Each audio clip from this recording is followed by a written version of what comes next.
the floor, open wide an unlocked door. Loved on folks who wouldn't stay, gave ourselves away each day. Now we rise, now we shine, pouring love into what's mine. We won't wait to be embraced, we crown ourselves in sacred space. Lift each other strong and free, no one else will water me. We've been the well, now we know our worth. We are the flood, we are the earth.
Sound check 1, 2.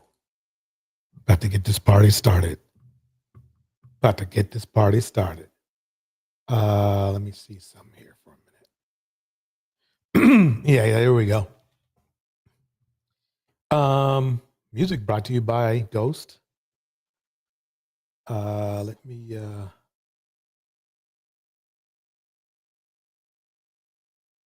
get this party started, y'all. We're going to get this party started. We're going to have a good old time tonight. I'm telling you, it's going to be a great night. We're going to do some great things. But, you know, what am I thinking about?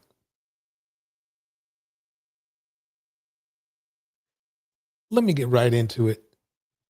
Diddy, the verdict is in. I mean, not the verdict, but, you know, the sentencing is in. Check it out.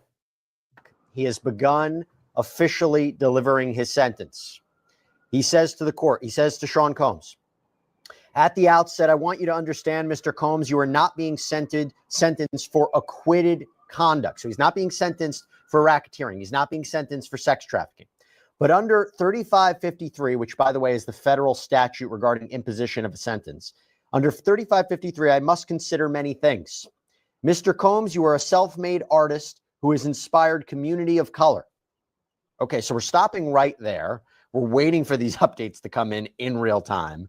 And that's the point I was trying to bring up, is like a lot of people were like, they wanted Diddy sentenced as if he was a nobody, but ignoring the benefits he got from being a somebody.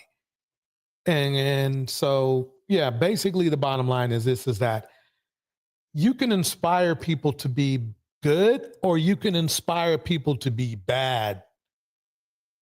And that's what, you know, so just understand that you can inspire people to be monsters just like Diddy. Diddy inspired people to be like him. They might have not directly said it was him, but when you look at a lot of the younger rappers coming up, everybody wants to be Diddy, right? Everybody wants to be that super producer, right? Especially the ones who went to all of his parties. They're thinking that's the standard of behavior you're supposed to have, and the standard of ways you're supposed to treat people, men and women. So the issue I have with it is that it wasn't good. He didn't show, it's clear his freak offs, whether the women wanted to do it or not, was about as negative as you can get towards the treatment of women you would want a leader to see. It was that, I mean, what? You mean, do you really think all those women would just do it for free? Do all that stuff for free? Money is a very strong manipulator. Whether it was given or promised, or fame was given or promised, Diddy to me is a perfect mix of Weinstein and the other guy. I forgot the other guy's name. Crazy. Epstein. They use their position of power to defame women, to objectify women, and that's the nice part. To use women. Let's hear some more. Here we go. Serena, does that, like, I'm going to tell you, there's like a but, right? Yes, you've done many things, but, and that might not be good for Sean Combs. When a judge gives any sort of remarks like that, there's always a but. And when you start hearing good things, be prepared for the flip side, because it's coming. And I will say to your earlier down too, because they had this whole thing about the defense played this whole montage about all the good things that Diddy did in the community, and let me tell you this, gangsters did that shit all the time. They knew it was a part of business when you're gangstering to, hand out turkeys around Thanksgiving and gifts around Christmas. That's just how gangsters work, so they can cash in on that shit like Diddy did today. That's all it was. There was no earnest meaning to it. There was no, oh yeah, this is me. That's not Diddy. Diddy is a dude who basically never stopped being a gangster, but knew how to dress it up like it was something else, like he wasn't a gangster. Now, think about it. Think how bad this is. You are Diddy. You are probably the most famous person in hip hop ever. You are making money off of hip hop ever. You manipulated people, but whatever, that's the game of hip hop, right? I mean, and don't take my word for it. Ask the artists that used to work for him. And then with all these accolades, all those millions, billions of dollars, maybe millions and billions of dollars, you still had to do your freak offs.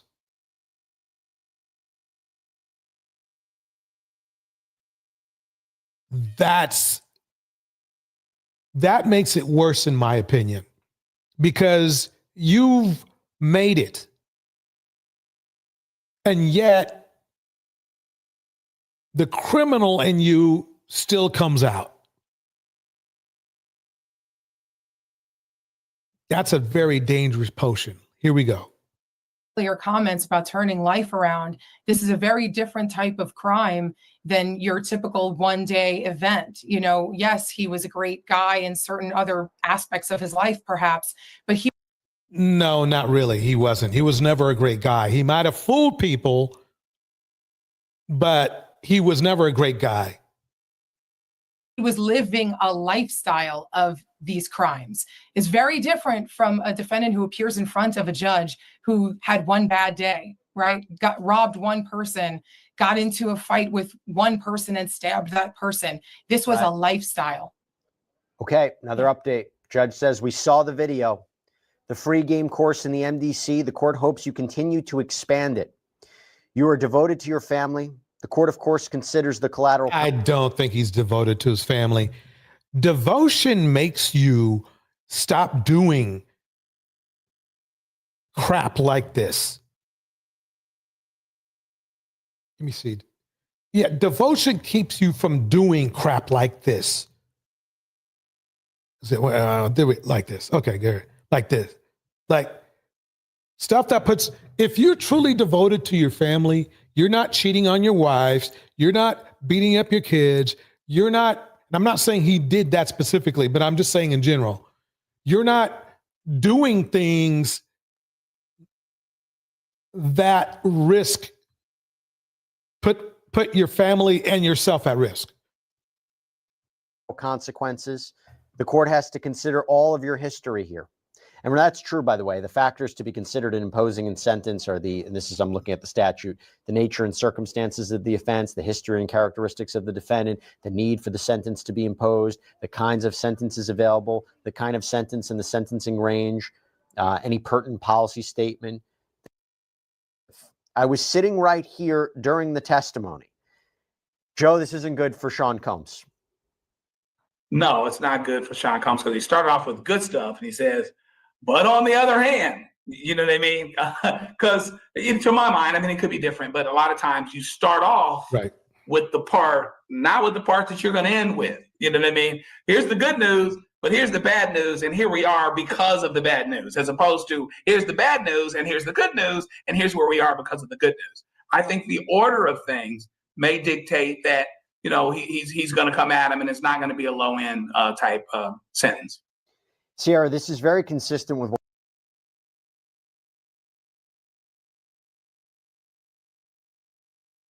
Oops. And it turned out to be a low end type sentence. That's for sure. So I didn't mean to do that. I mean to do this. There we go. So anyway, let's keep it going. Here we go. with what we talked about before, where that video was being played of Sean Combs, where you look at his history of helping others, you look at his works in the community. You and I had talked about it. The argument would be, yes, but at the same time, he was committing crimes.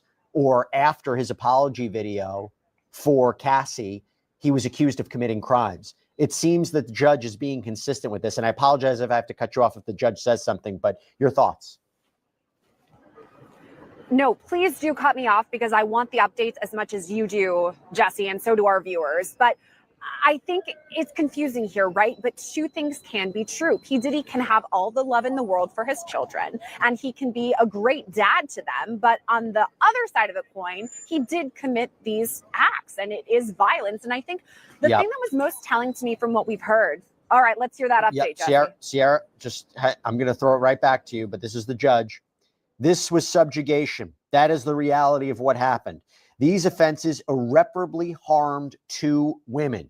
You plied them with drugs. Why did it happen so long? You had the power and resources to keep it going. You were more than a John. Again, Sierra. Bars. I mean, that's basically the whole scoop. The idea of this happened so many times. I said, I think that was something the judge was going to consider here. And what he said very specifically is that I was sitting right here. I heard the testimony. And I think that is what is so vital when we were talking about the way that the judge was going to end up with all of this sentencing, is the fact that it wasn't today he decided it. It wasn't in the 3 months that he had to go through and read all of those letters. No, it was when he was sitting there in the courtroom, seeing Cassie and Jane and Mia and all of the testimony there, that this happened over and over again. It wasn't, to your point, to what Serena said earlier, this wasn't a one-time thing. This was a pattern of abuse that the prosecution put on and displayed, and then here we have a conviction. And so I do think— Yeah, basically that's what went down. I mean, a serial deleter can do one thing, do a good deed here and there, but they're still, serial deleters, right? So anyway, yeah. So if you don't already know, let's see if he says it right here. I'm wondering here, Joe, are we talking double digits? I think we're going a little higher. We'll see how high we go. But so they thought it was going to be double digits, and it wasn't anything like that. This is well, let me make sure I play this. Here we go. Exploitation and violence against women must be met with real accountability to promote respect for the law. Okay. Hold on one second. I'm getting the sentence right now. Okay. Here we go. Oh boy. I'm sweating. Exploitation and violence against women must be met with real accountability to promote respect for the law. The court reaches a few conclusions.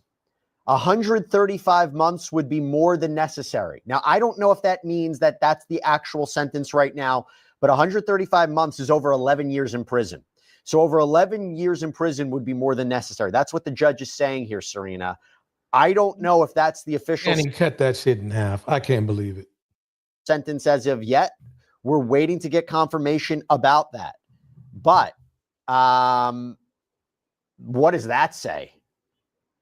Well, just to throw that number out there like that means that at least he was considering the 11 years that the prosecution put forth, and maybe even more than that. It sounds like he's kind of tempering it, like. Yeah.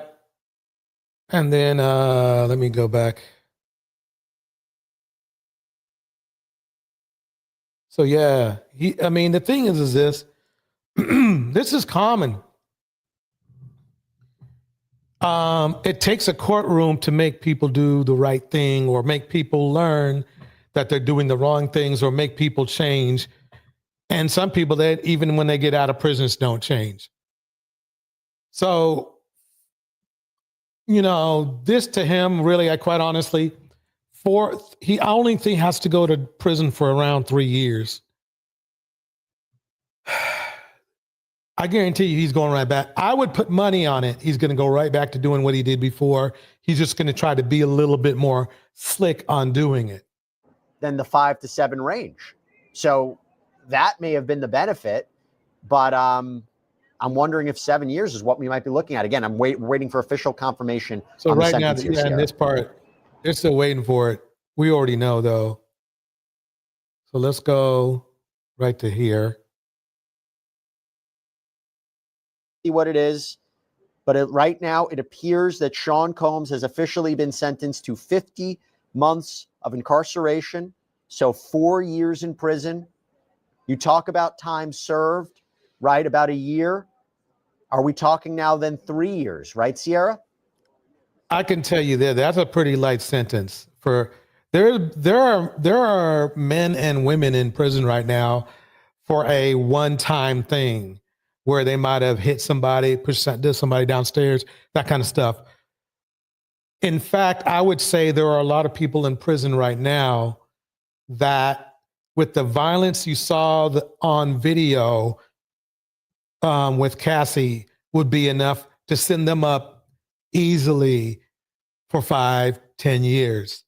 So that's why my argument that he got a light sentence is pretty strong, because there is no way that should have been just, you saw him literally with deadly force harming a woman in real time. Yeah, so about 3 more years based on the 1 year that he has already served. And I guess, it is a win for P. Diddy, and that the government asked for 11. The recommendation was 5 to 7, which a lot of us guessed would happen. Yes, he wanted to be out today. That was his goal. The defense, of course, wanting the 14 months. But 3 years compared to the 11 that the judge says, yeah, that's warranted. There's a huge difference in the range there. That's a deal. He might act like he's mad right now, but that's a deal. I can't really think of, no, the courts. Well, maybe they wanted, yeah. Well, bottom line, that's what happened. And I think that's enough for Diddy today.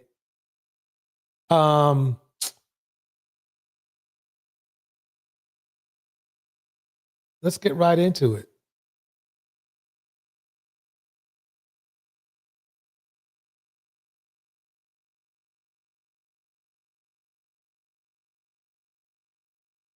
The crowd's going at Alabama State football games. Plus-size dancers who go by the name honeybees. Now, an announcer is apologizing for a stinging crack he made. He said what? Congratulate them. They're now the new face of Ozempic.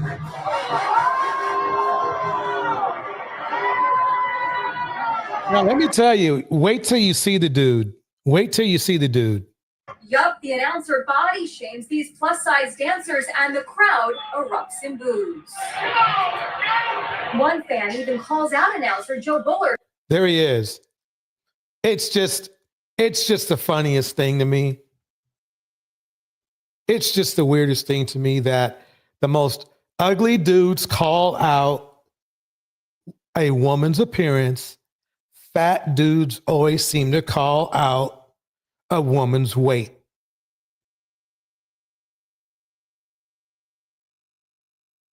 It just happens. Ugly dudes call out women that look way better than them. Fat dudes like this. Looks like he needs to get on that Ozempic himself. He needs to get that Ozempic vibe going. Not even for appearance. I bet he got that high blood pressure. I bet he got that A1C jumping off. Look at this dude. He has the nerve to talk crap about women.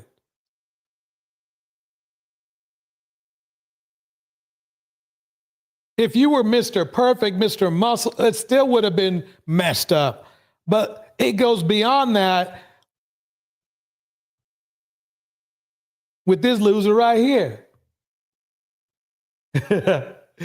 Deontay says, hi, sugar intake. Yeah, it sure is. It sure is, Deontay. Let me keep playing this. Here we go.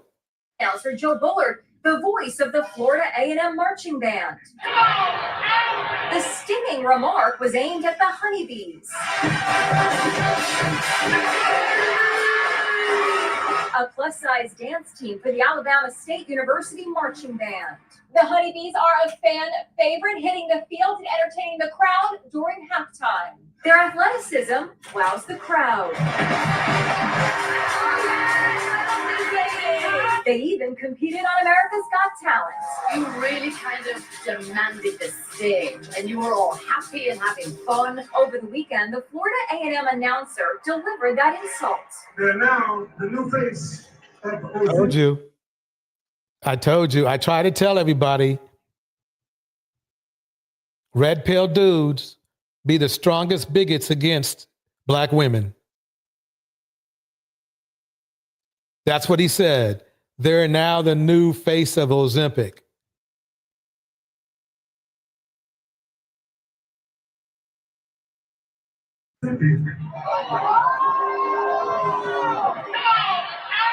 Now he's apologizing, saying, my words crossed a line. My intention was never to belittle or disrespect the incredible young people.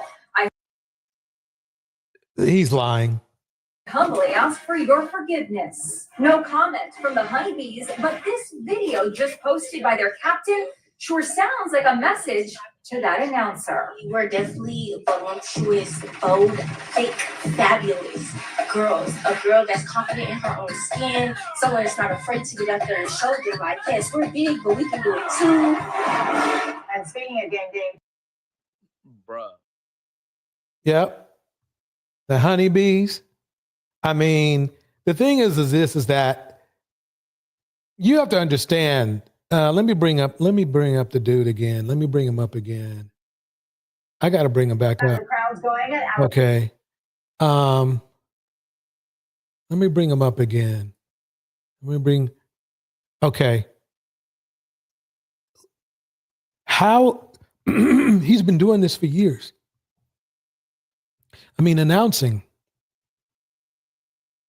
And he weighs he weighs probably more. He weighs probably more in the house. Pretty Black Magic. Hey, I had Pretty Black Magic. You know, I'm a regular over there. I had to grab this tape. Man, you know, talk about, look, I have a microphone. I don't have a megaphone, but I do have a microphone. And this dude right here, look at him. Look at him. He's bigger than they are. He's bigger, and he's shaped, at least the women that were big and voluptuous, they were big and voluptuous. This dude right here looks like a pear. I don't get it. I don't get it. I mean, the thing is this: you would think like people have a right to think what they want to think, right? But as an announcer, being all knowing about, you know, you're supposed to have a certain level of decorum and all that kind of stuff. You would think that, okay, well, you know, they big, but then he should look down at his gut and say, well, I can't say nothing because I'm big too. That's what he should have said to himself, of course. But he had the nerve to say that crap. The voice of the Florida A&M marching band. He had the nerve. I mean, that's crazy to me. And to me, it's a bigger problem because, as you're going to see soon when I play these other red pill dudes, they do the same shit. They be ugly. What is it? Just ugly, bad skin, messed up hair. I can't say it as good as Pretty Black said, but y'all know what I mean. And has a nerve, and it's always them. In most cases, decent looking dudes don't say stuff like that. It's always them. Exactly. Yep. Exactly.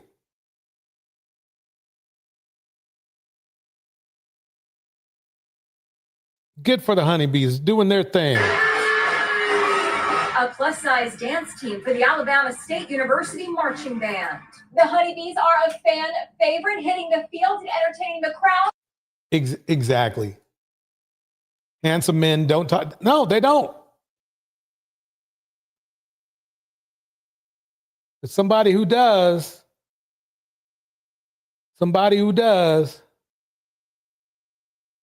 is right here. Unmute yourself, please. That's okay. How old are you? Me, I am 53. No, I'll be 53. Okay, you have YouTube playing in the background. You need to mute it. No, I don't. Okay. But we can stop that. Well, okay, so you're 53? I am. Okay, so what's the question? What are we talking about today? Let me see if somebody else has a conversation. Yep. Yeah, I'm hearing YouTube playing in the background, so you need to close the YouTube windows. I think you need to have open the stream. Well, how am I playing this? Because I ain't gonna say it. I ain't gonna say it. I guess. I was okay. No, I'm gonna say it. This guy, Kevin Samuels, is criticizing a woman who's still here. That's all I'm going to say. He has the nerve to criticize a woman who's still here. Who turned out to be healthier than he is. Same age as him. Same age as he was. Technology. You see me, and I am nimble with the technology. Always learning. It's a goddamn shame that the people at our age who have the most wisdom suck at this stuff. I'm not saying you, Miss. What a stupid idiot comment that was. And I'll tell you why. At his age, a lot of people don't have that wisdom because they're not into the technology. Even experienced podcast people know that. Not everybody's gonna have their mic on point and all that kind of stuff. He has a whole room, by the way, he was renting from a woman, okay, where he could leave his stuff all hooked up and everything. While everybody else are on their phones, they're in their car, they're on the laptop. He had a whole freaking studio and had the nerve to diss this woman. It's Ali. I'm just saying in general. Go ahead. Let me just say. Okay. Go ahead. Great. And ran the guy, the dude. I mean, think about it like this. This is not on Kevin Samuels' channel. Some dude just uploaded Kevin Samuels' video and just started playing the shit. He's not. Let's see if he even shows up on there. Let's see what this is. Average woman. So just on that alone, no.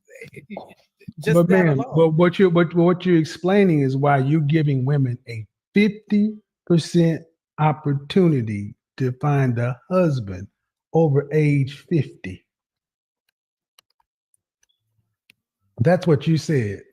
Couldn't find a nut. No. I listened to. Okay, I let you speak unmolested. A blind squirrel can look up and find a nut. Mm-hmm. What percentage chance would you give the average 50-plus-year-old? Yeah, and that's the thing is, I agree, Deontay. It's like these people are like out here recycling Kevin Samuels stuff, right? But then they get mad at you if you say, look, Kevin Samuels wasn't all that at all. Wasn't all that at all. I went into the YouTube streets, right? Let me put Kevin Samuels on screen here. Okay. I went into YouTube streets. You know, they don't even know that he had to pay child support. They don't know his daughter wasn't feeling him at all. They didn't know his wife made 3 times as much as him. They didn't know any of that stuff. And these are red pill guys. I literally know more about Kevin Samuels than Kevin Samuels fans know about Kevin Samuels. Or they choose to know about him.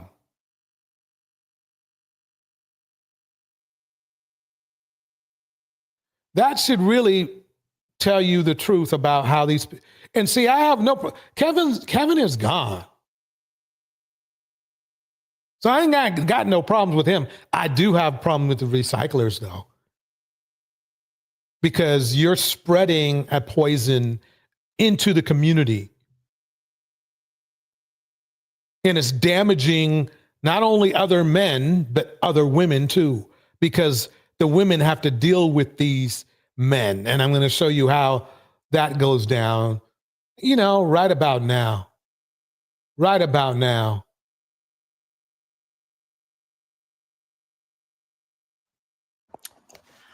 Okay, y'all, here we go. The tea is about to hit the blogs.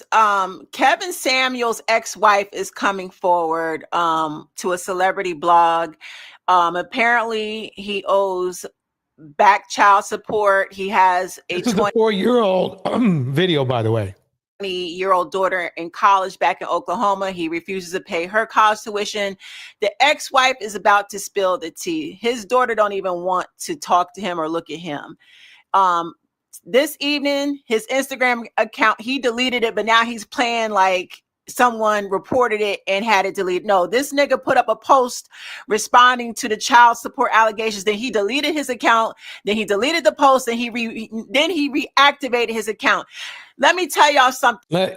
And he didn't deny it. That's the key. He didn't deny it. So it's not the fact he's having his child support woes. That's not the problem. The problem is he talks all that shit and has child support woes. That's the problem. That's the problem. He talks all that shit and has about black women, and he's a deadbeat. And he had debt. My bad. I'm sorry. He was a deadbeat. And then you guys are still spreading his poison out in the communities. Absolutely. Pretty Black hit it perfectly.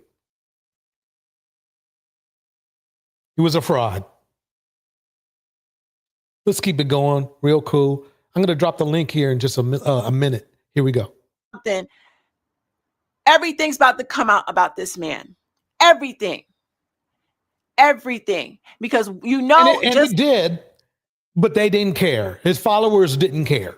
It's like R. Kelly, just like the Harvey Weinsteins. When one victim comes forward, then the floodgates open up and all the other victims are going to come forward. This man is... Daughter came forward. When your daughter comes forward to say things weren't all that, and he wasn't the best, he was not clearly the most involved father, you know you got problems. And they didn't. The scary part, everybody, is the modern men didn't care. Is a fucking scammer and con artist. And the sad thing is, he is scamming all these men that are following him. I just can't believe. And then that's not the bad thing is, okay, so he scammed them. And they didn't care. They went back for more. grown ass men are tossing their money to him like he's some sort of stripper on a pole, giving him.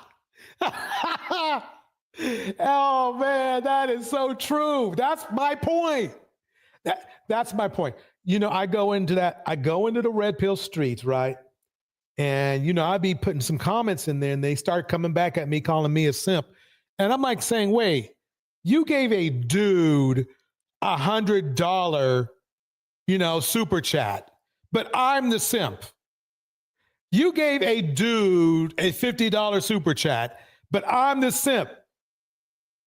You gave that dude $1,000 for a consultation, but I'm the simp. I'm the simp? Negro, please. I mean, giving them hundreds of dollars on the super chat. Y'all are acting like females.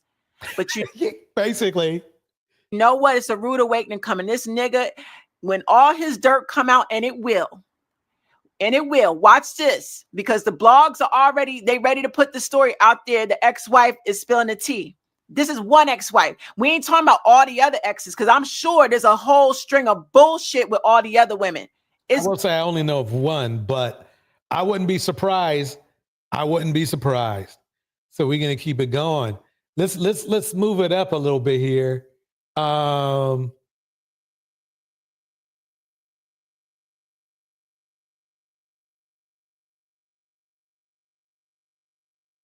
Should I do that? Yeah, let me show you. Let me show you some inspirations of Kevin Samuel. Remember this guy? This marks the biggest time in history where men are no longer dating with the goal of commitment. And one of the boom. At least he said that. I believe that. I mean, I don't know when it really. I mean, quite honestly, men have not been dating with the goal of commitment for not men, but men for a long time. The biggest reasons why is simple. Men don't believe women can be faithful anymore.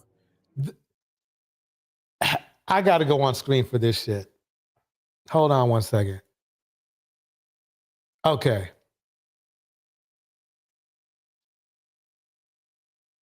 Negro, please. Black, look, I would love to have a situation where like this could be an argument where there's a place where women were competing with men for not being loyal. But the fact that this is not true at all, what he just said, is ridiculous. I can't believe this dude. What amazed me about this dude right here is that he could lie to you in your face with a straight face.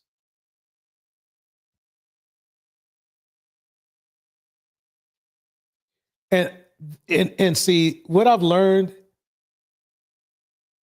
is this. I can break down this dude right now, right in front of you. Let me break him down for y'all. I'm about to break him down without even spinning the tape. Because see, you know,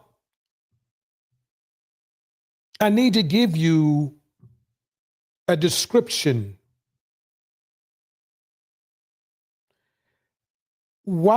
Ask yourself this. He's probably in a living room that's not a closet. Ask yourself this. Why would anybody hang a tux or whatever this is in their living room? Who hangs a tux in their living room? For real. This is what you call trying too hard. I can tell you right now, wealthy people don't do this shit. They don't hang tuxes, and is that a uniform or whatever? I don't know. In their living room or the family room. You know where people hang things? They hang them in their closet. And he's not in a closet. So you have to ask yourself this.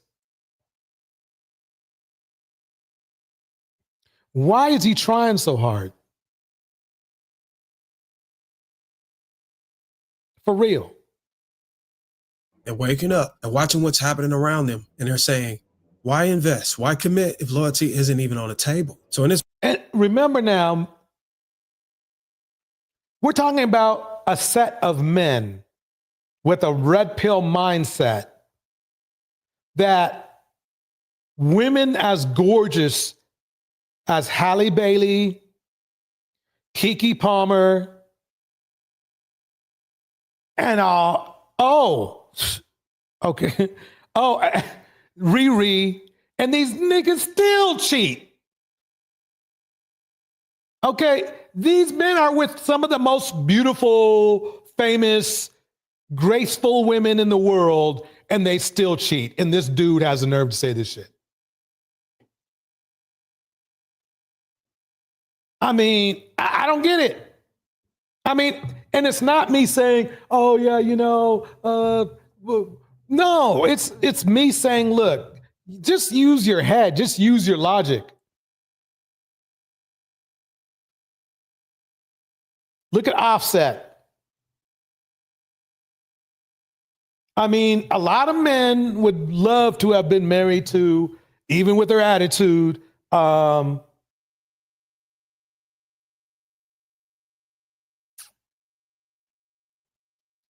the proof is in the pudding. The proof is in the pudding. So he's trying too hard and he's lying too hard, in my opinion. In this video, I'm going to break down 5 reasons why men believe women are never really faithful from the jump. And I'm not just going to talk. I want to show you clips that prove these men are right to feel the way they do. Before we get... Men cheat more than women, a lot more. It's a fact. You can look it up. Men cheat more than women. See, to me, the manosphere, red pill, it's a narcissist's network, in my opinion. Get into it. Make sure you hit the like button so we can get this message out to more men who need to wake up. See, that's what I was talking about. These Kevin Samuels imitations spreading basically filth and putting women's lives at risk. Because see, what happens is those incels, man, those incels and those ex-cons and those monsters, this riles them up. This gets them going. This gets them going. Let me drop the link. This gets them going. It gets them going to the point where a lot of young ladies are sent up to the upper room. See any of my crime stories, you'll see what I'm talking about. Here we go. And be aware. The first reason men believe women are never really faithful is because of the type of infidelity women commit while in relationships. Let's keep it going. I can't believe this bald-faced lie, but let's keep it going. Here we go. Choices they make are so destructive to the relationship, to the man. Oh my God, I got to stop this for a minute and play this other clip right here. Let me play you a clip real quick. Let me play you. Well, first of all, let me say, yeah, that sounds. Diddy was very loyal, right? Diddy was so loyal. They're already. Let me play this clip though. Where is it at here?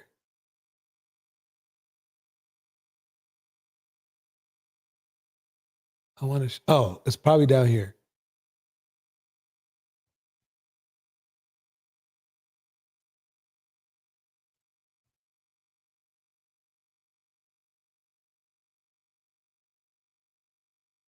Oh, not quite ready for him yet.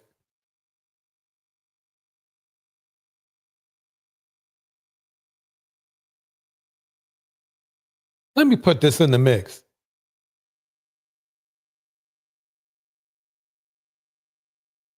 What did I do with it? Oh, well. Okay. So anyway, let me play.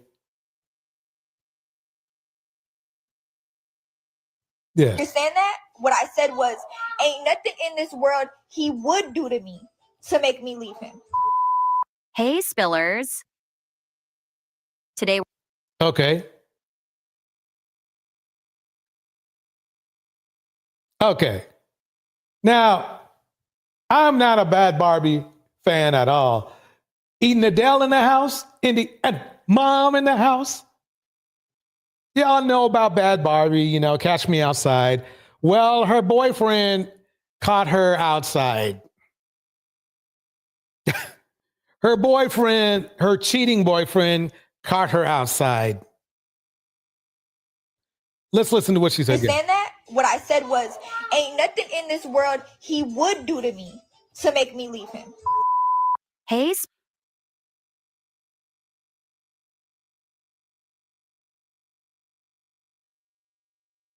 or like everything.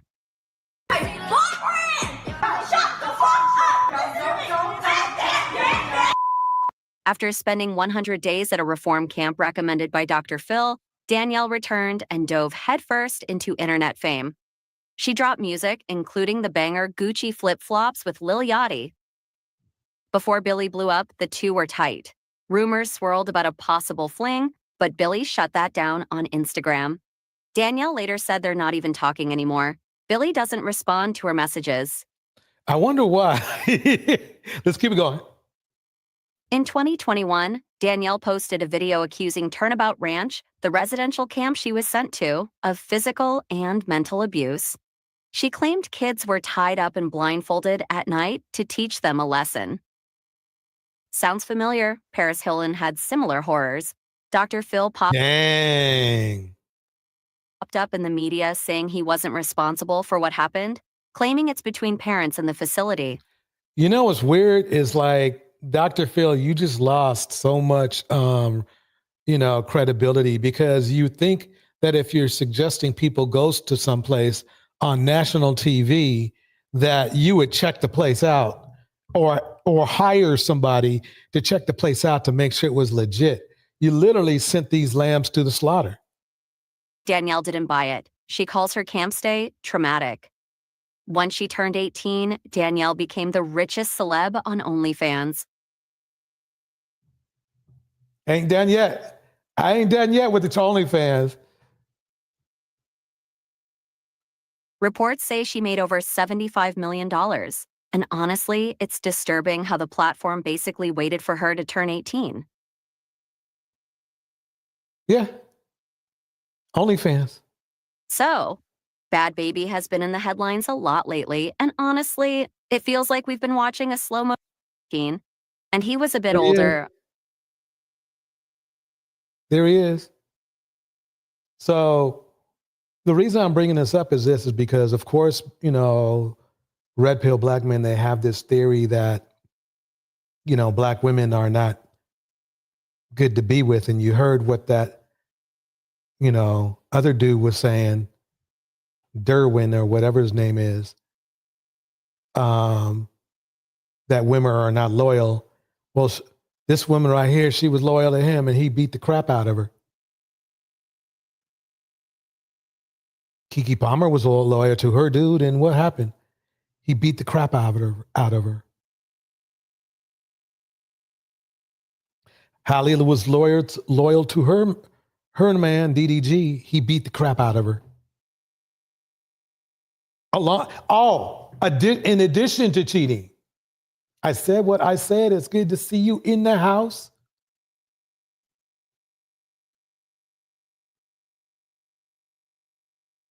Oh, man. I am so sorry. I said what I said. I hope everything is okay. I hope you're hanging in there. Hey, hang in there. I appreciate you coming by.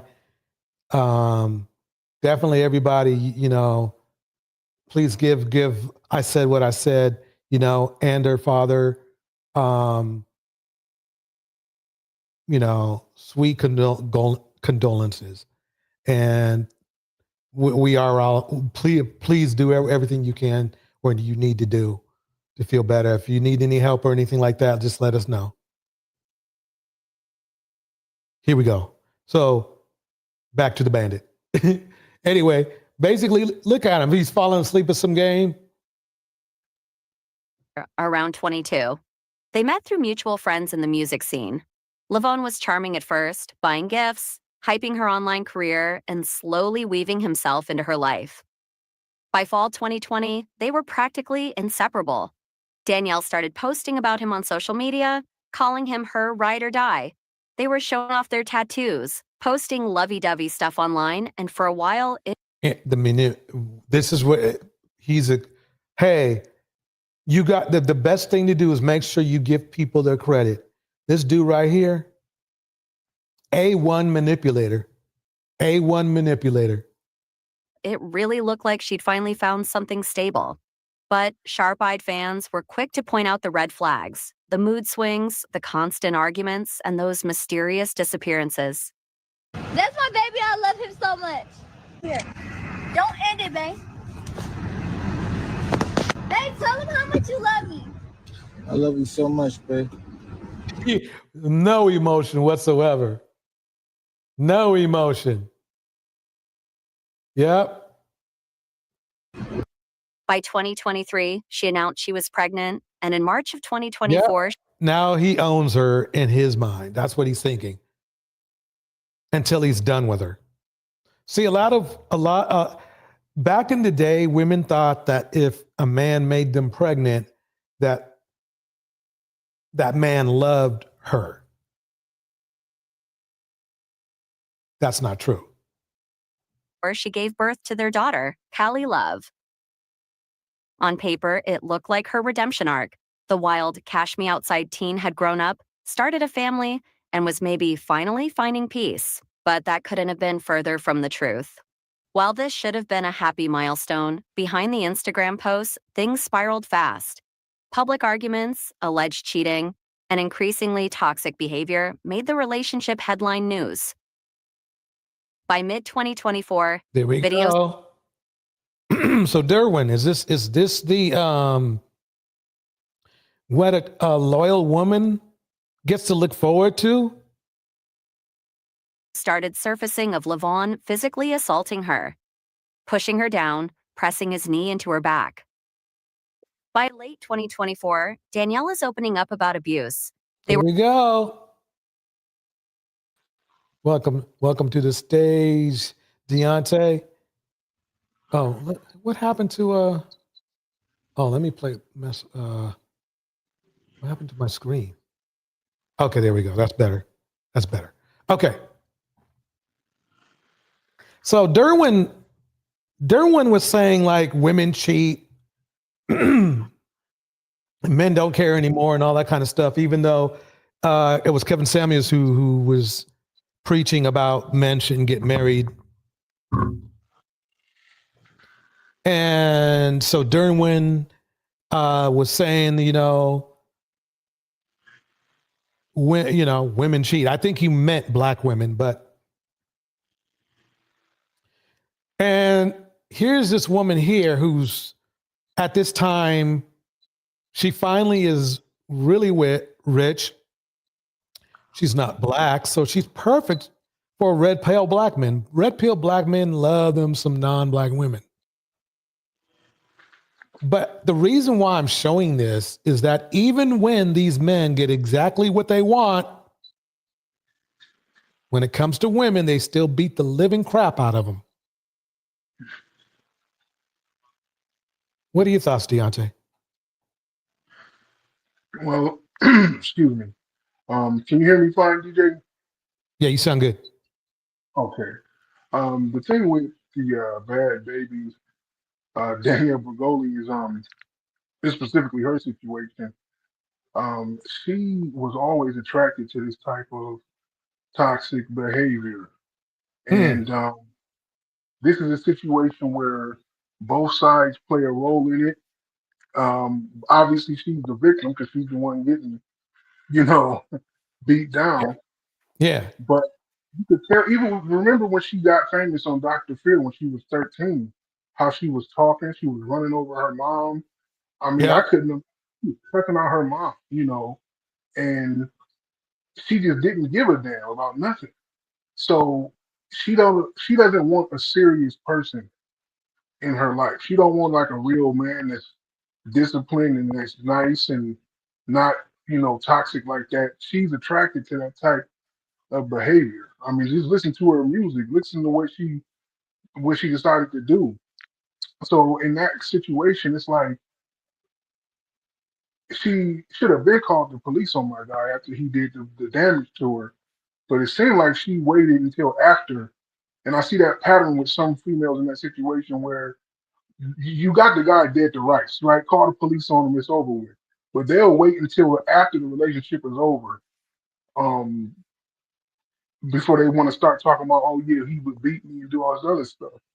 And I think that would end that whole circus real quick if they start reporting these guys immediately. Well, I'll tell you why. I actually have an opinion on that. The concern is this: if you're still living with the dude, right, and you're getting, the crap beat out of you, and you don't have anywhere else to go, or you don't have anything, other new plans or whatever, don't get me wrong. There are a portion of women that are as you describe. But the bottom line is that the police don't really do shit anyway. Domestic violence to me is one of the worst handled judicial situations ever. Because even when the woman comes forward, nothing really happens to the dude. And so why are you going to go to the police knowing that all they're going to do is take the report and then you got to go back? Even if you had another place to go, dude is going to find you, if you know what I mean. And if you remember my Sunday shows, you see what happens.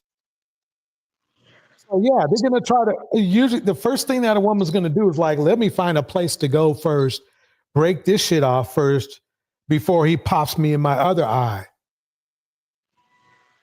And that's why you see a trend of women coming out later, because they understand. I mean, the same thing happened in the Diddy case.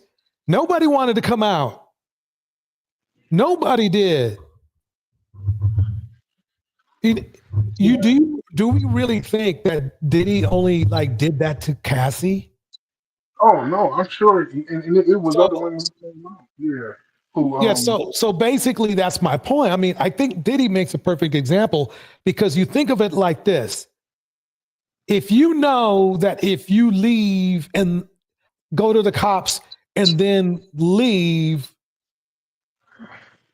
you probably don't have a place to go, and he's probably going to find you anyway, because remember now, these men know where these women came from. It's not like they can disappear in the dust. So what happens is why the Diddy thing went down the way it did is because since Cassie came up and they saw Cassie come up, it's like, oh shit, this is Cassie is cover for a lot of other women. That's the plan. That's what happened. And let me tell you, I guarantee you the feds haven't told us half the women Diddy did this to. I guarantee you. He still got suits actually that's actually coming down the line, even with males against him. Yeah. But the thing with Diddy and even with Bad Baby Danielle Bregoli, is that, well, just looking at her first, she was the breadwinner first off. So she could leave whenever she wanted to. She wasn't relying on him. This is her situation. I don't know if you heard about the guy Tekashi 6ix9ine came out. There's a bunch of rappers. We talked about this the other day, I think. She was having sex with a bunch of grown men rappers before she was 18. That's just what she was into. And these guys was Okay. coming up. So wait, let me pause you for a second. Did she cheat on this dude here though? Oh, I don't know. I don't think so. I didn't hear anything about that. So the thing is that what women do prior, that's up to them. I don't know. I don't see the correlation about getting her ass kicked and who she was dating before. Don't get me wrong. I mean, don't get me wrong. I mean, it's not what you want your 14, 15, 16-year-old to do. But at the same time, there's no correlation to her getting her butt whooped and then later on cheated on. If she was loyal to her dude had the obligation to be loyal to her, and he couldn't even do that. She is the breadwinner, and she could kick him out because technically, I guess she probably either rented the place for him to stay or he stayed with her. But you're giving a much younger girl, because how old is dude at? Dude's probably at least what, late 20s? I'm not, he was definitely with her before she was 18 too. But yeah, that has to be something that she would have to come out and say that. But the thing, what I meant by that was, I'm not saying that her having sex with those dudes that young correlates to her getting beat up. But what it does correlate to is the type of guys that she's into. She had a video that went viral a few years ago, or probably longer than now, before she was 18, where she was in her house in Florida, like she got like a big little mansion, and she had like 6 or 7 guys over there, these little thug ass looking black dudes. And she was with one of her little female friends too. And these guys basically took over her house. They walking around, going to her refrigerator, they all going live because they with her. They was picking her up and carrying her around, and you could tell she felt uncomfortable with it, but she didn't really know what to do because she was a kid and there no adults around, and she the one that invited them over. And so how old was she? Oh, she had to be either right when she turned 18 or before, because it was before she got, but I was still thinking like, man, this is like a jacked up situation. Because but see, my thing is this: I understand what you're saying. That is a jacked up situation, but the bottom line is that why are we critiquing her behavior when all those other men should have been treating her better? Whether it was a one night stand or a hangout at the house or whatever, why are we critiquing her? And let me tell you, I am not a fan of this woman, but I guess what's kind of like the concern I have is like, why are we like putting her down under a microscope when basically we got 6, 7 dudes? We should be asking them, why in the hell are you treating this woman like this? No, I agree with you. Guys have manners, so why are we treating this woman, regardless of race, really, when you think about it, like this? Why is she being treated like this? Let me get it off this. And that's. I agree with you. I mean, the problem is. I'm sorry. I'm just real quick. The problem with that is that those guys didn't break into her house. Is what I'm saying. Well, she invited them in. I think that was probably a situation where she probably just had one guy come through. He said, "I want to bring my homie with me," because I've seen this in real life before, where I was with my friends, we teenagers, we kids, and he like, "Yeah, we're gonna go to my girl's crib," and it'd be like 6 of us. We go over there and like just be chilling, hanging out at her spot. Eating out of her. But see, it's not her fault. Well, no, I'm saying, yeah, that wasn't her fault, but I'm saying that you learn as long as you learn from those type of mistakes. When you do it over and over again, well, I'm not saying she did. I'm saying you obviously right. But think about it like this. She's maybe 17, maybe 18. And we got her under a microscope. I'm concerned about why didn't those guys have the maturity, being older than her, to just treat her like a decent person? And they were probably the same age. No, guys I don't think they were the same age. I think they were all older. Yeah, I mean, they could have been, but either way, those type of dudes are irredeemable, man. Like they just. But she's I not. I think mean, she's not thinking like that. I mean, I agree with you. They are irredeemable. She had no business inviting them over. But I think he just went through. I think we all go through phases because I had my phase where I like the super just ignorant ratchet ass chick. I still got like a little a little affinity for that, but not like I used to when I was younger because it's they always get you involved in stuff and nonsense, and I never put any female in any situation that she don't want to be in. right, and I agree with that. That's cool. Let's move forward. Though. I got a surprise for everybody.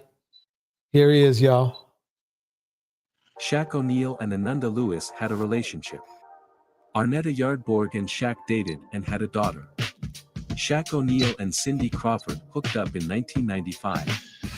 Shawnee and Shaq dated for 4 years after getting together in 1998.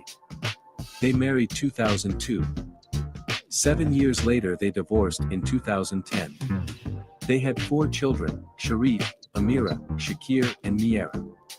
From 2010 to January 2013, Nicole Alexander and Shaq O'Neal had a relationship. Leticia Rawle and Shaq got together in 2016. The couple was even engaged for years but broke up in 2019. In 2019, Annie Alonso and Shaq O'Neal had a relationship. In 2022, Nischelle Turner and Shaq O'Neal dated. Shaq has hooked up with Trina, Dominica Westling, Corinne Steffens, and Laura Govan. Most important. You know, Corinne Steffens was, right? Yeah. Yeah. We did a live stream on her. So, look, I'm just getting everybody warmed up here. Let's see what Shaq has to say. Here we go. Sports is happening because people said, I didn't know. I have to know. I gotta know every angle. Happen one day. How long does it take you to learn every angle, though? I don't know. I got 4 white girls now, so. Let me pause it. Welcome to the Shaq segment. After seeing his pal, I repeat, let me go on screen. After seeing his pal, Shannon Sharpe, get leveled. I mean, literally got leveled by an Instagram check. What does Shaq do? What does he do? Next. Next. See, I mean, they literally do this exact same thing too. Shout out to Ghost in the house. Ghost, it's good seeing you.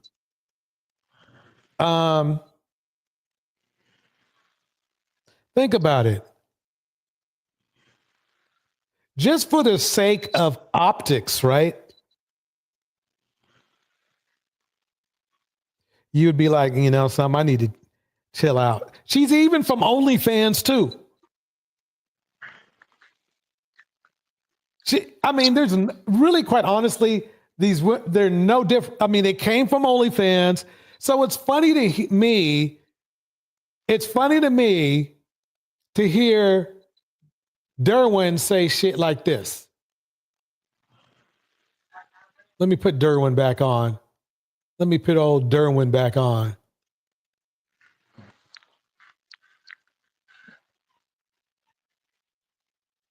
Where are you at? This marks the biggest time in history how deep that cuts. This woman who did the wrongdoing will go to the edge of earth to make sure this man suffers while walking away from her.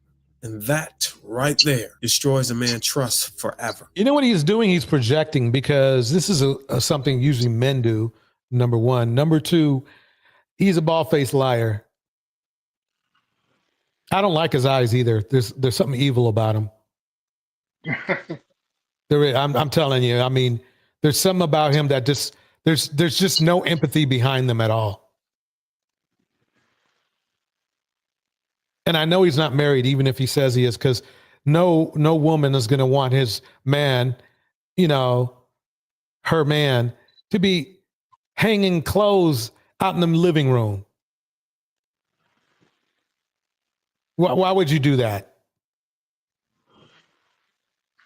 They're clearly props. How do you ever believe in a woman's faithfulness again when you live through something like that? The second reason men believe women are never really faithful is because when we bring things Men up, aren't faithful. Men usually think like, well, if I'm out here in the streets, she probably out here in the streets. that we don't like, things that are unacceptable, things that are flat out inappropriate, you challenge us. You tell us, deal with it. You call us weak, you call us soft, you call us insecure. And in that moment, you're not just brushing us off. You're disrespecting us for doing exactly what a man is supposed to do. Protect the relationship and protect you from reckless behavior. See? What are your thoughts on Darwin? I don't even know who this guy is until right now. It sounds like That was a good answer right there. it sounds like he's being hurt. I mean, I always thought it was unfair to the group, to the general group of whoever. If somebody in that group hurts you in some type of way, and all of a sudden it turns you off to everybody, like, so he gets hurt by a woman or whatever happens, and now he just figures, okay, well, every single woman is like this. You know what I'm saying? Right. It's just like, no, it's not. It's just that your personal experience with somebody does not dictate what the entire community of that people are. So I don't care if it's racism, a black person did you wrong, think all black people crazy, or if a man did you wrong, think all men are crazy, But I think another thing that happens with people in that situation is that they keep dating inside the same subgroup. So, like, let's say you got all black people, right? But then you have a subsection of men or women who are, like we were talking about with Bad Baby. Yeah, with Bad right. Yeah, it's like you, and so like you date. They keep choosing the same type of person. Yeah, you keep choosing the same type of person, and you think like you never left outside of that group. You know what I'm saying? So you want to paint the entire community like that. You never left out. It's almost like it's somebody who doesn't know how to read only hangs around people who don't know how to read, and they just assume that, well, nobody can read then. You know what I'm saying? Like, no. Right. And he's painting it. So basically what he's doing, he's literally painting an image of women that isn't the image of all women. He's basically saying that all women are bad, even though basically, at least as statistically, if women are bad, then men are worse. No, not all men are bad. No, not all women are bad either. But there's a lot less women that are bad than men that are bad statistically in almost every. Don't get me wrong. I've been cheated on way back in the day. You see what I'm saying? So I understand that dynamic is there, right? But I'm not going to walk around and say, oh yeah, forget this. And this dude right here is doing that shit. And he's doing it in front of a lot of unstable men. That's the concern I have. Yeah, it's you get into what they call an echo chamber. Right. Because I'll tell you what, man, of all of my personal experiences with females, I've had 2 pretty bad ones, and the rest of them were good. And it was more than 2. So think about this: if I'd have just stopped at those 2, because they actually happened back to back, right? If I'd have just stopped at those 2 and said, you know what, because the last 2 experiences I had with females was messed up, fuck all these hoes. You know what I'm saying? Like, right. No, it doesn't work like that. And and I had to close myself out of some great experiences and even people, I'm dealing with now. So it's just, you got to be careful with that too. But also I think there's a lot of times there's some people. It's really hard for guys to get out here and go date and find women, so they get stuck on the women who they stuck with, and they just figured, okay, since it didn't work out with these few chicks, I don't feel like messing with nobody else or trying again, so I'm just gonna say they all suck. Yeah, I agree. Let's go back into Shaquille.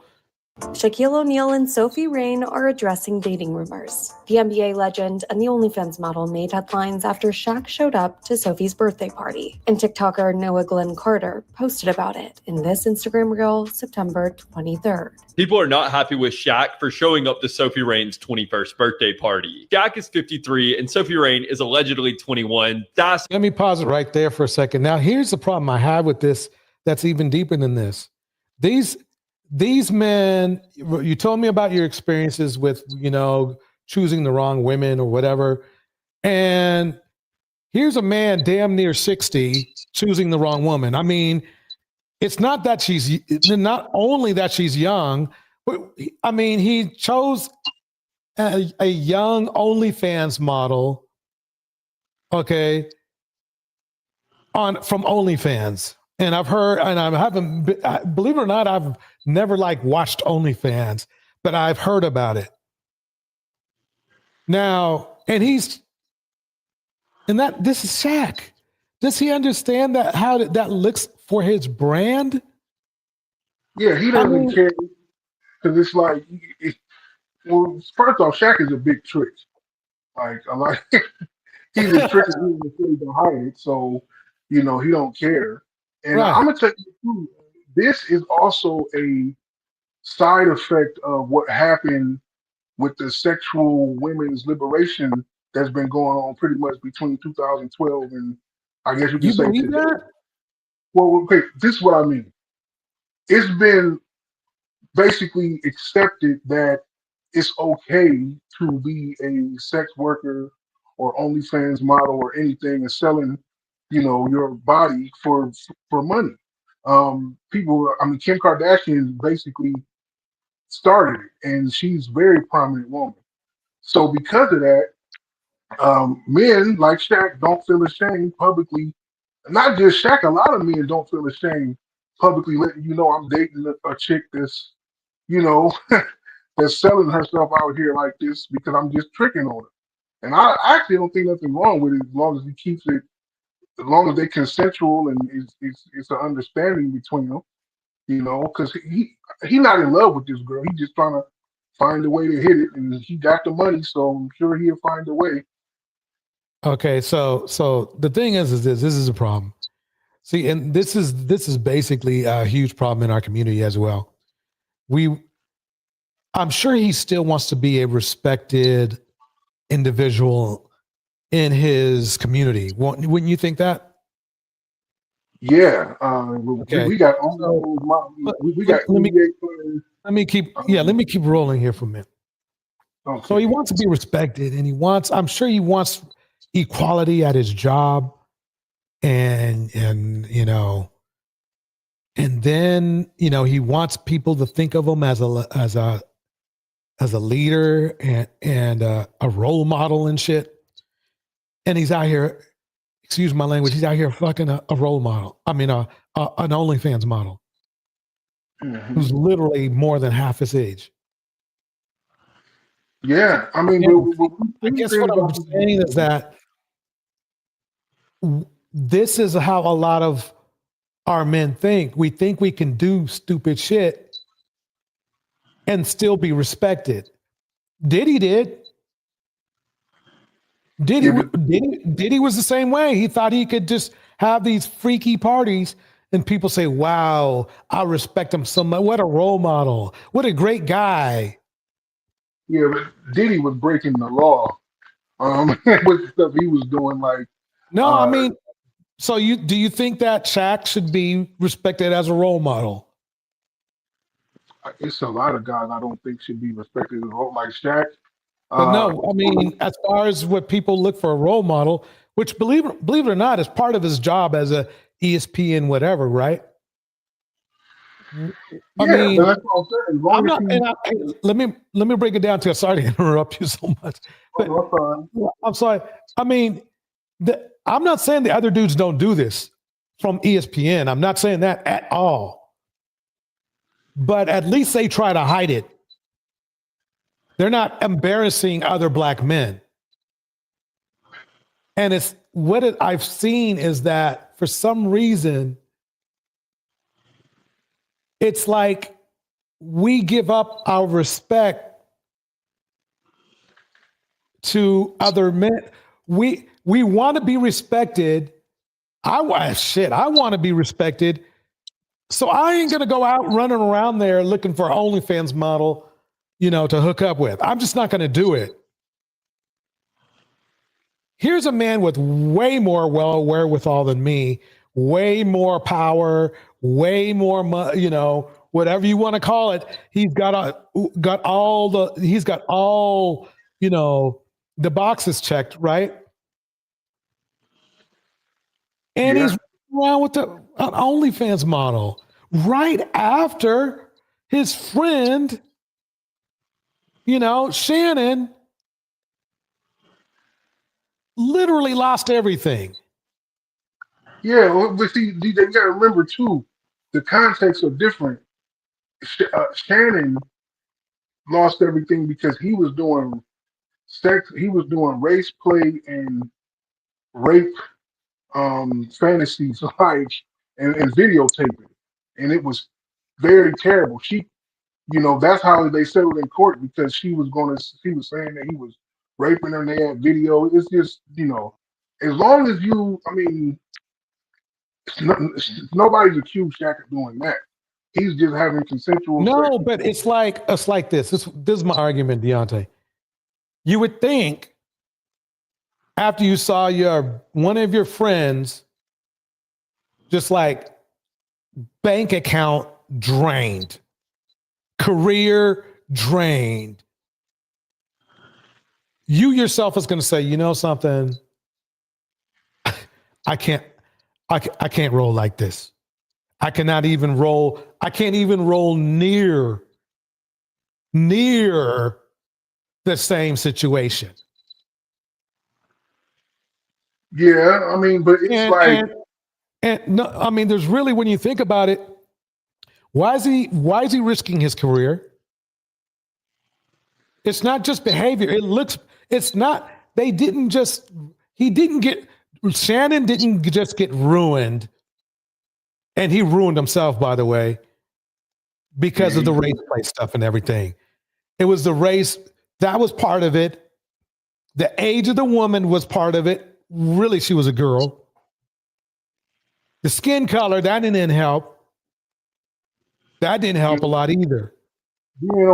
Being caught on audio telling her that you were going to choke her out in a restaurant. I don't think you're seeing what I don't think you're seeing what I'm seeing. No, that's what I'm saying. This is the thing. The bottom line is this. Shaq is, anytime you date somebody, especially, Shaq is 54, she's 21. Anytime you date somebody like who's younger, even when you're younger, it's a risk. For Shaq to be doing this with everything he's got is not the decision making I want to see from my role models. Remember, the world judges us on what Shaq does, believe it or not. The world is, a lot of people think the world is granular and articulate when it comes to black role models for black men. They're not. Shaq can make us look good, and Shaq can make us look bad. Yeah, no, I agree with that. Yeah. So, and Shaq can make Shaq look good, or Shaq could make Shaq look bad. This looks bad. Let me play this, what this guy's about to say, and we can go from there.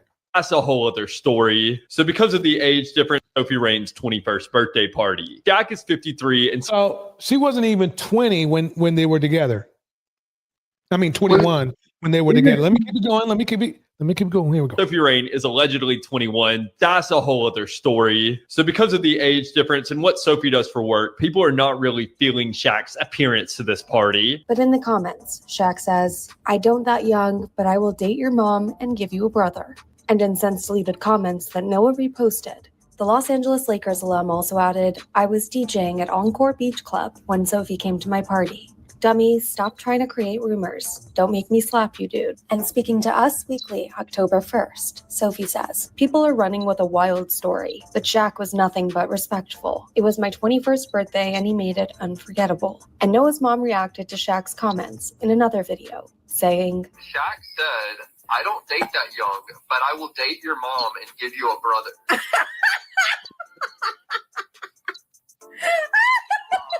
How many things you want Shaq to know? Tell Shaq that I really appreciate that, but I am old.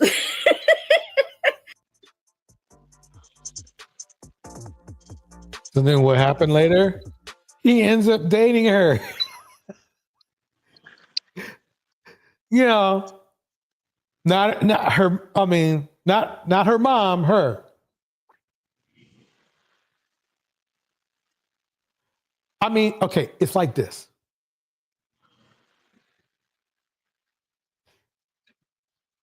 At least as far as it looks, especially in the manosphere, OnlyFans models are frowned upon.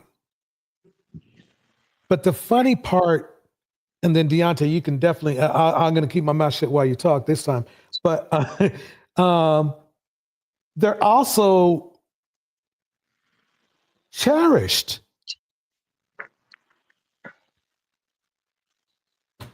What do you think? Yeah, you know, the thing that made Sophie Rain famous in the beginning is that she claims to be, and I only say claims because of where her job is, she claims to be a devout Christian. And she also says she's still a virgin. So this is what made her so big, was that because she made like $40-something million in 1 year. Because so many people, especially guys, couldn't believe that she was this beautiful hot chick showing off her body and doing all of this stuff, but she's never had sex before. And the whole who's going to be the one that hit it type deal, they know it's going to be either a really rich guy or a celebrity, basically. That's what they're guessing, people. So that's what I'm saying. When Shaq showed up to that party, yeah, it's debauchery, and it looks like he looks thirsty as hell. He dated, he went out, he was singing out with Brittany Renner, and he tried to shoot a shot at Angel Reese, which is really weird because he knew her before she was like, you know, a superstar when she was in college. Like he does do the whole "I'm the big brother" thing, and then he tried to transform into "I'm really the rich man" thing, you know. Right. But yeah, and I'm gonna say one more thing about his job though. They are very, because of the way social media works. If you see a lot of these female commentators and analysts on like these sports networks, if you look at their Instagram pages and they be bikinis and stuff like that, I mean, they're not selling themselves, but still, it gets hot, and they don't, as long as they're not doing nothing like explicitly sexual, you know, they don't trip about it. And Shaq is I think he's in a safe situation where as long as he's not on film doing nothing on camera, he doesn't like rape anybody, you know, anything like that, then he's just being known as just a rich freaking hoe, basically. But it's not going to stop his job, though. But no, I don't think he's a good role model. But most of these guys, I don't think are good role models. I mean, you know, I think LeBron is. I think LeBron is a really good role model. I mean, he's married to his wife, never got caught cheating before. You know, he has a lot of fun out in public, but he's not. You know, most of these guys are either divorced, never been married. Like Steph Curry's a good role model. You know, but most of these guys, they just tricking. Man, it's a trip. All right, let's go to another man who has some issues. What in the world is going on with Jay Prince. Let's check it out. My tablet. What? I could download all the games on my tablet. You can? Yeah. Boca Boca, baby game. Baby games and junk. Yeah. Go get my Kool-Aid from over there. I'll make some pork chops later. Pork chops and rice. Rice. I like rice. I like all the games. I'm gonna play data game. I'm gonna download data game for you. Download. Make sure y'all hit the like. Y'all can hear me good. This is Jay Prince. That's his little child in the background, of course. I don't know why he has a little child. I mean, basically, it's clear to me, at least from when I was analyzing this tape, that he doesn't seem like he really wants them around, but for some reason, I guess he's clout chasing off of them. Let me play some more. Here we go. Be good on this one. Okay. What's up, Mass Payne? What's up, grown ass man? What's up, Reese? What's up, Danielle? Happy Thursday. Much better, man. What the fuck happened, bro? Well, CPS, they had to come over here anyway. And she was saying tons of people been calling and calling and calling. Okay, so this is what I know about CPS or whatever, child support services, whatever. Child protection services. They're not coming to your house if you're a good parent. They got too many different things to do. And now the important part is this. It's not the fact that a lot of people had been calling about him. That's one thing. It's the fact that he already said they were on their way to see him anyway, which means that people are concerned about these children.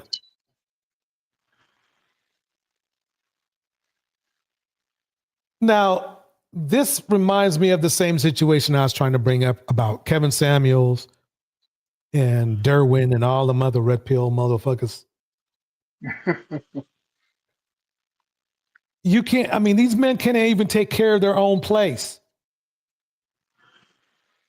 But they have the nerve to talk shit about black women. I don't get it.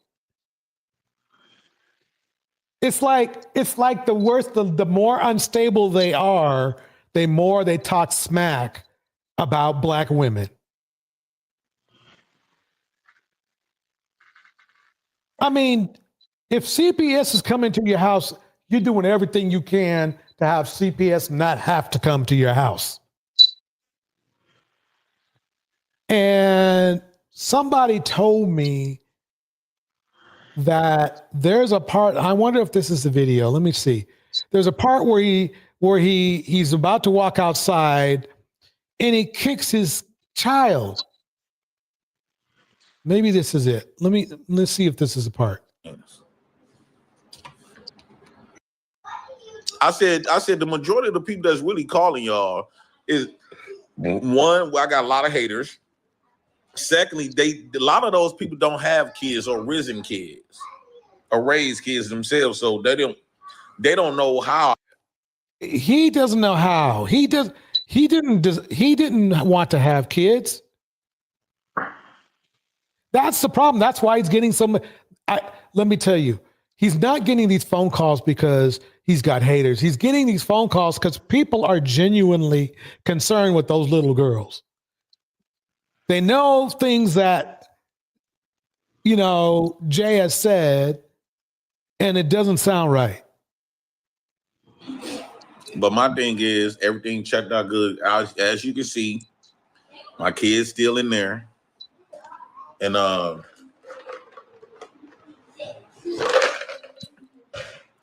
kind of happy that I've been having this open CPS case for 3 years. Holy shit. It's a long time, man. There's nothing good about having an open CPS case for 3 years. There's just not.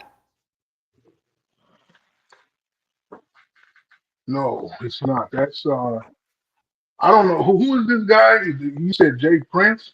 Yeah, for president. He was okay. I'm thinking of Jay Prince from Houston. The rapper. Rap. Yeah. Okay, but yeah, this I don't know what's up with this guy, man.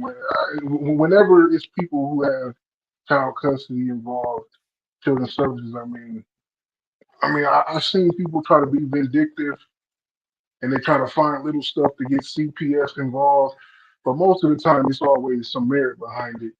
You know, like. But see, this is the thing. CPS knows that.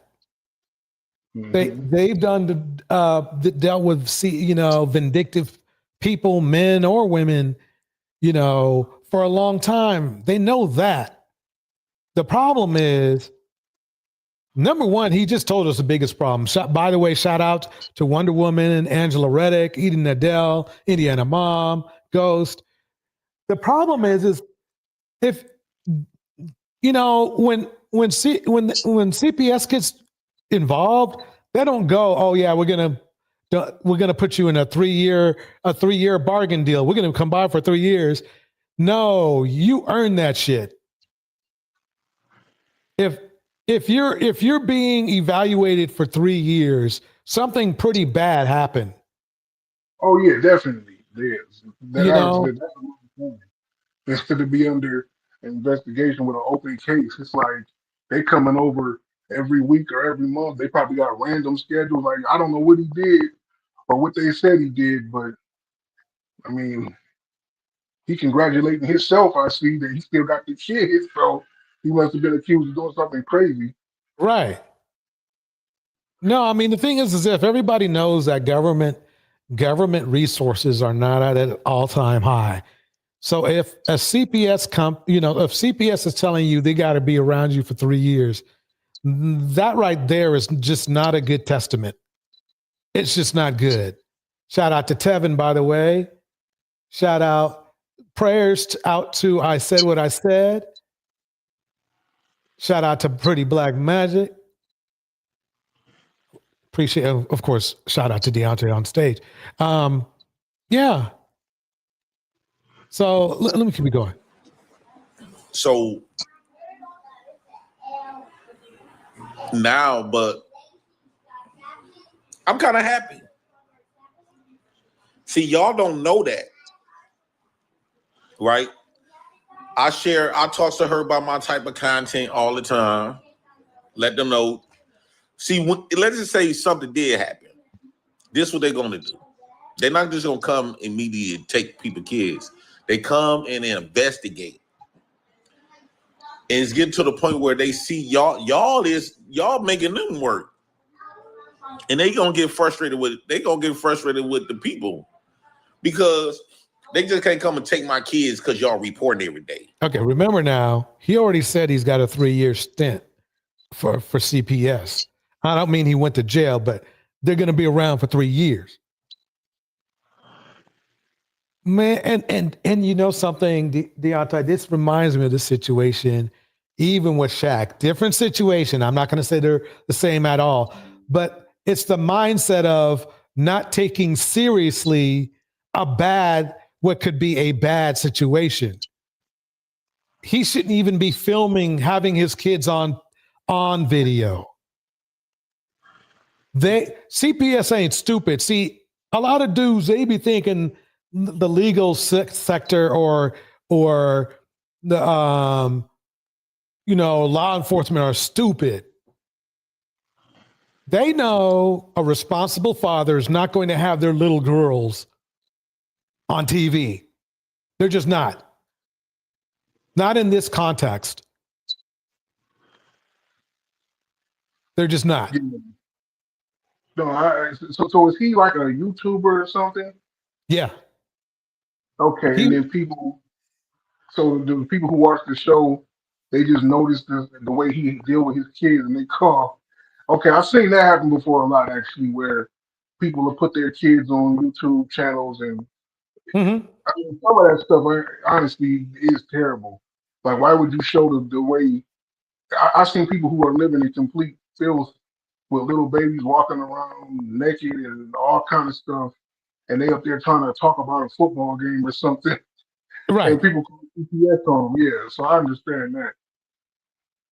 Now, what makes it even worse for him is he's literally pimping out his kids, his children. That they're the way he's trying to attract more followers by having his little girls around. That's a funny thing. And you should hear the kind of stuff he talks about. It's not a good mix. It's not a good mix.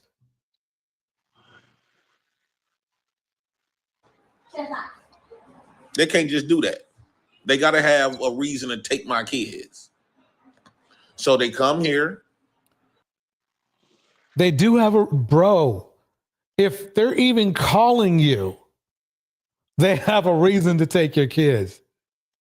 They may not take them. They might not give you a chance, but there's a reason why you're on their radar.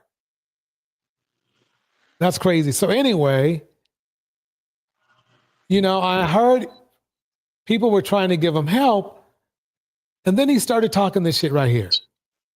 As I'm getting up from coming from work late this morning, well, yesterday evening,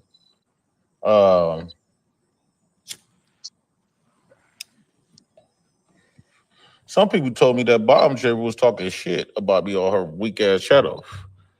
And I went back and I went up there. At first, I was trying to go up there yesterday. PhD she allowed people to drop me on her channel, try to make money. I ain't never allowed nobody to do that to her or mine. So that's strike one.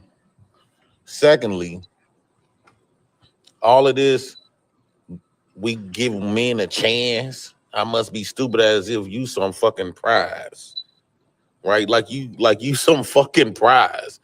Like, where you people get off thinking, where you? Now, my first thing is this. Jay Prince ain't no prize him damn self. He's not rich. He got at least 3 kids, at least 2 baby mamas. There's nothing really fabulous or decent about him. Let me keep it going. Where you people get off thinking that you is like the pinnacle, the pedestal that for y'all to be giving us men these prize, giving us a chance. No, motherfucker. This is the funny thing too, is why do a lot of the men in the red pill? He used to roll with who did he roll with? He rolled with the Lapeef crew. He rolled with the Lapeef. Yeah. That's where he's from. Like, yeah. But I guess my thing is this, is remember when we were talking earlier about how men who are not the best looking men critiquing the appearance of women. And as you can all see on the stage here, I mean, this dude looks my age and I'm a lot older than this dude. No, he looks older than me. I'm sorry. Except luckily he doesn't have the gray coming in, but he looks like he just got out of a boxing match and lost. So I don't understand it. I mean, don't get me wrong. Look, I am not critiquing his looks alone. What I'm critiquing is the fact that he's critiquing somebody else's looks, looking the way he looks. That's what I'm trying to say. Fuck, we give y'all a chance. And trying to act like he's high value. Shout out to Mackie Samuels. I mean, he's trying to act like he's a prize. Oh, and we give you a chance. Please don't give women a chance. If you're in your situation, fella, he's got 3 kids to take care of. He's on the poverty level, which isn't the big problem. That's not the problem. The problem is he talks shit and be on the poverty level. And that's a problem. Let's here we go. Then she got to start talking about all this other stuff. How could she be so stupid? I'm gonna help you out. Don't be stupid no more. That's one. Nobody could go and hesitate on me. Thirdly, I recognize your bullshit game a long time ago. You come over here just to. Let me pause right there. Shout out. Cyber Dreams in the house. Get some of my supporters to go take my supporters by your punk ass channel, right? And you come, you did that whack ass video. You did that whack ass video to like try to coerce my supporters to be over there on your shit so they could look at me sideways, so they could look at you like you something any better. It is you say, okay, we're gonna talk. If we're gonna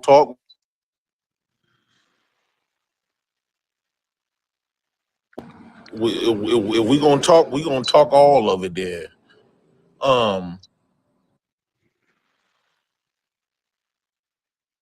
I mean, he's making himself look worse, really. But let's keep it going. Here we go.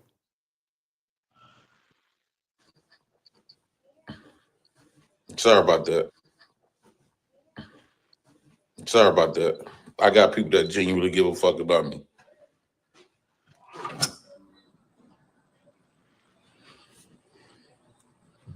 Well, Black Beauty, you brought no, a lot of y'all not Bomb Squad.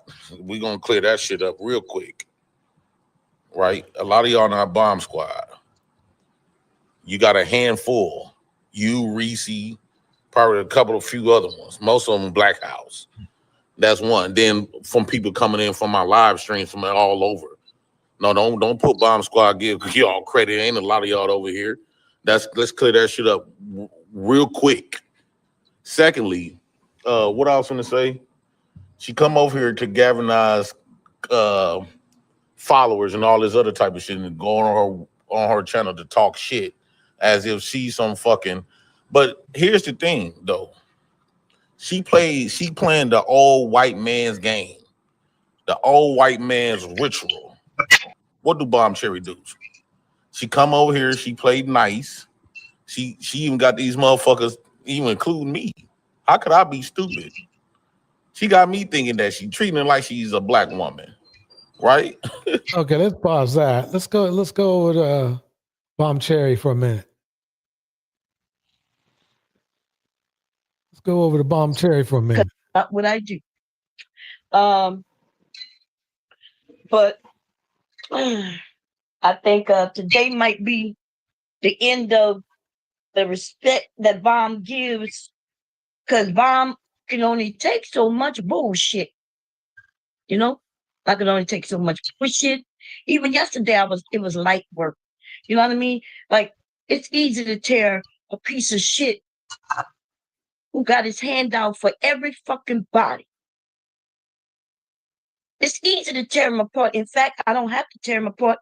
He tears himself apart. Okay? And on top of that, every fucking black woman who's tried to help JP, like literally, he swatted them away. Now, at first, I didn't know that. I wasn't, you know, like some people would just leave, and because I didn't know where they went, or I didn't really know them that well at that time, I didn't know that he was doing shit to piss them off. You know what I'm saying? But when I did start noticing, right? Like, for instance, when I found out about PhD, but I used to ask while I was over there, where my girl at? Where PhD? But I didn't really know PhD because she seemed pretty mean when I first met her. But I wonder how this beef started. It's just weird to me. Yeah, I don't know what's going on. Let me see if let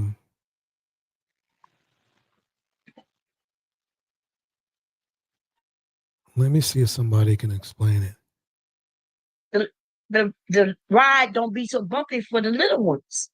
Why? Because we all have a history when we was kids. Ain't nothing we can do about it when we kids.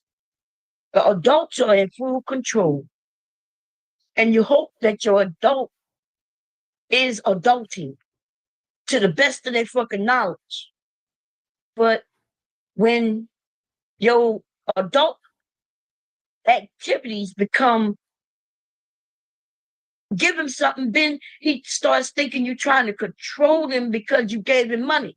And so he can have the numbers, but he's not going to get the donations because the women have put their foot down and said, no. So basically, it sounds like Children money in the neck, you know, and see that, and that's his play. That's the play, I believe. And so I can see why he's upset. That's why he has the kids on the video. In my opinion, this is just me just listening for what I see. He's too ghetto and his personality is not anything that's going to get him money. So he gets his little kids to spurn up, in my opinion, by the way, my opinion, to spurn up, you know, some type of, oh, those poor little kids, let's give them some money so he can buy them some shoes and stuff. And at the same time, he's trying to act like he's a prize as well, as you heard. And so it sounds like she found out about some shit, and then so he. Yeah, he's the prize to somebody who's just like him. Like he's the prize to some, you know, just tired Section 8, 5 kids or 5 baby daddy type dude, type chick.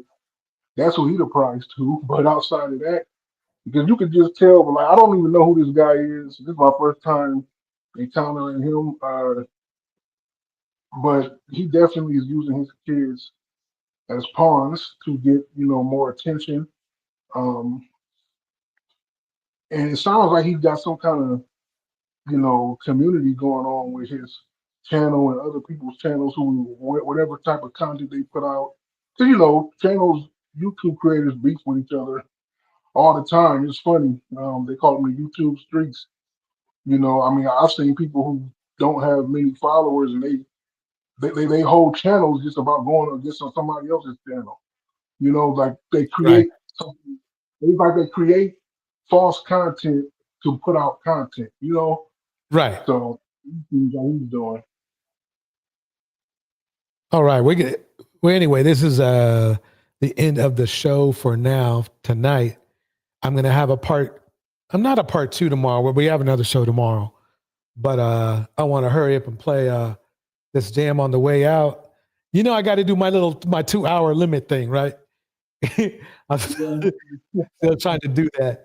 So anyway, everybody, this is DJ Torch. Gonna catch you on the next one. Thanks for coming through. Let me go ahead and hit this beat and get some shout outs out the way. A new track by the one, the only Ghost. Here we go. Torch. And friends. Yeah. It's about to go down, baby. Yeah. Round and around and around. Yeah. When love goes around, it comes around. It comes around. Can't Shout out. stop it. When love goes around. When I decided being, are you gonna go hit the link? Wait a minute, wait. You know something?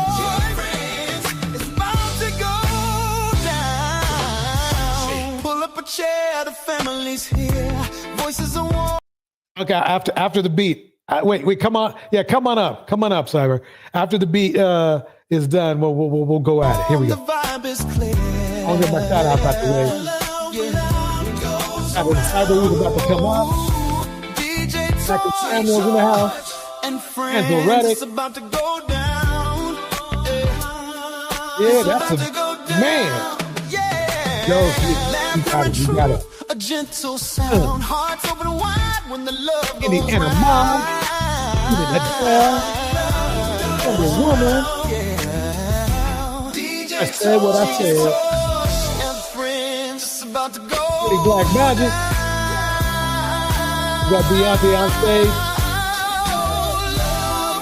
Man, that's a jam. Oh. Everybody knows love goes around from me to you. Love goes around, it always comes through. Yeah, yeah. Love goes around. Damn, that's a jam. We share, we laugh, we grow. Respect the space. Love goes around. Break it down. Break it down. Break it down.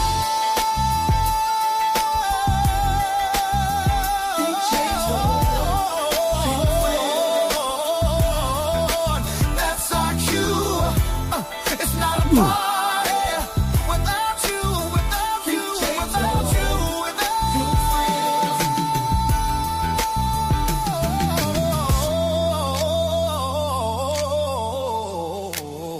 DJ Torch and friends, round and round it goes. Love goes around.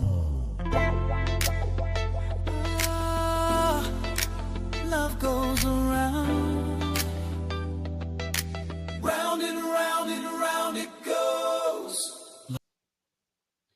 That I don't know about y'all. That was that Ghost rocked that one. So anyway, welcome. Stop the Cap is on the stage. You know, I'll be working. Hey, ain't nothing wrong with that. I didn't get the notifications. I don't know what's going on with YouTube. But Yeah, I got to look into that. no, so what's going on? I didn't know they were like.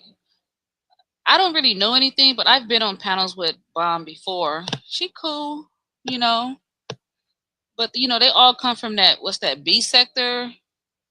That's where they all come from. So and I think now that you know they so used to talking shit to each other, and then when real conversations happen, people who want to speak real and honest get irritated by JP.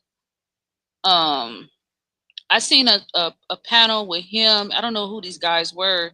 They were all like gassing him up, saying, "Oh, you can be, top notch in YouTube and all this stuff." And this is my my guess about it. I think they all are trying to be Kevin Samuels. Like Kevin Samuels made it all the way to cinema, right? Right. And I think that is their motivation, and it's like beating a dead horse. Yeah. But like I said in the chat, I think sometimes you have to stand for what you stand for. You can't compromise your standards, and I think that's what's going on with these two. It's just, did you hear anything about the kid situation with him? Why does he all of a sudden have? I mean, last year I didn't see him with any kids.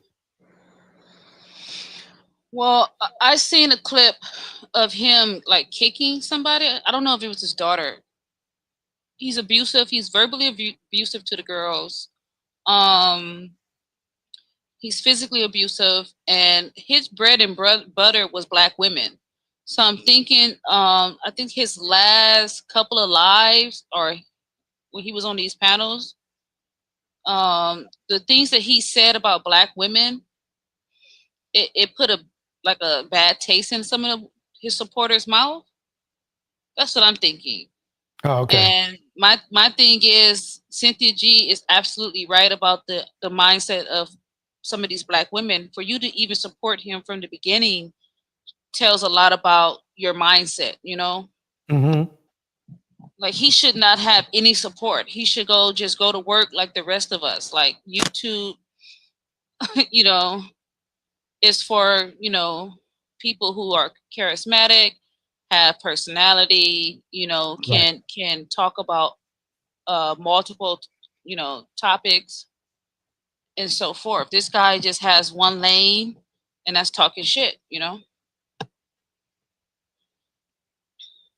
and he's in a situation where he's basically in a situation where he really doesn't have he doesn't have the he doesn't have the pot to piss in, but he wants to talk shit.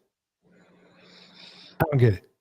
I mean, I guess we can see who, if the men who's been, you know, gassing him up, would they support him? You know, black men don't support each other, so I think the black women that were giving him money felt sorry for those girls. I think you can only play on the heartstrings of people for so long, you know. Right. Now Do they you saying believe fuck that's them why kids. he brought the girls in? Is because he wanted to try to see if he could get some super chats and stuff, or you know. Once the train, the gravy train for the misogyny talk ran out, he went towards this, you know, because he was married to that old girl, right? Right. And then once that happened, she exposed him, right? And then he was on a panel with her. They were like going at it.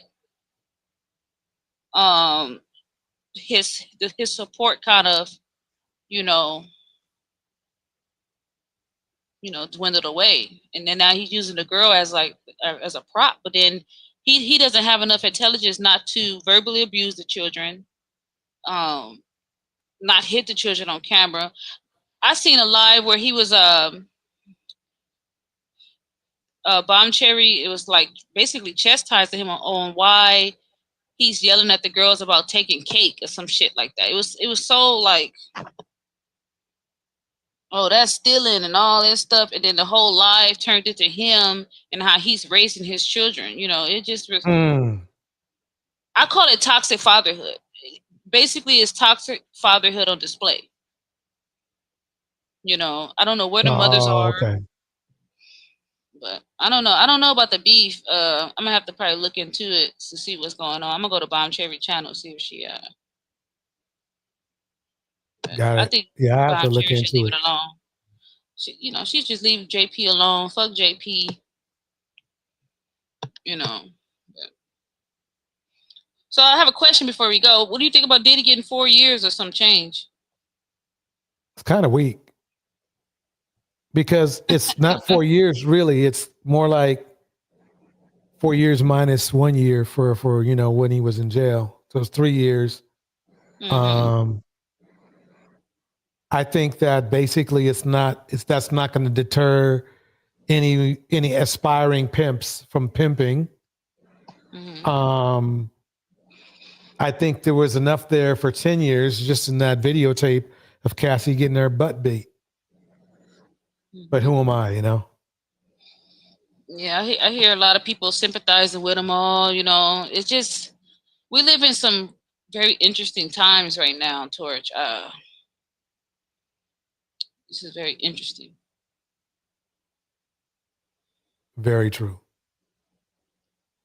But I get off tomorrow. I don't know about your time frame. What time you going? Like, you going Eastern time or Pacific time?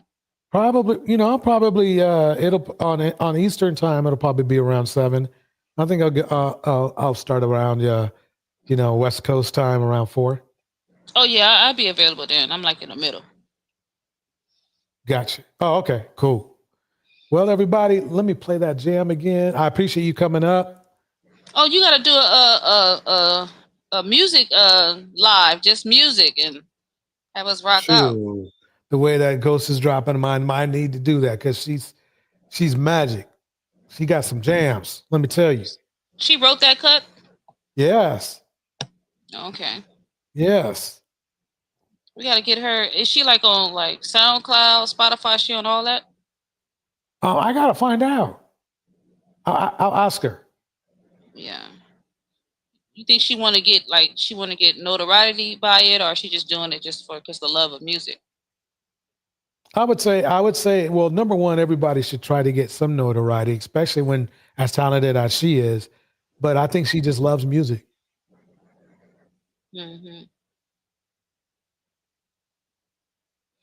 Anyway, let me go ahead and kick the beat. Hopefully, everybody can make it in tomorrow. Everybody, this is DJ Torch, and I'm out of here. Love goes around. Oh, DJ Torch and friends.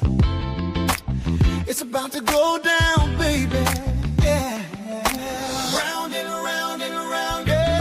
When love goes around, it comes around. It comes around. Can't stop it. When love goes around, oh, it comes around. Here it goes. Yeah. DJ Torch. DJ Torch. It's about to go down. Pull up a chair, the family's here. Voices are warm, the vibe is clear. Love goes around. Ooh, DJ Torch and friends, it's about to go down. Yeah. It's about to go down. Yeah. Laughter and truth, a gentle sound. Hearts open wide when the love goes round.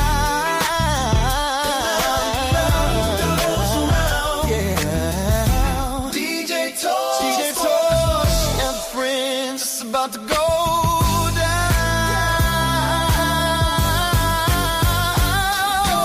Love goes around, it lifts, it flows. Love goes around and everybody knows. Love goes around from me to you.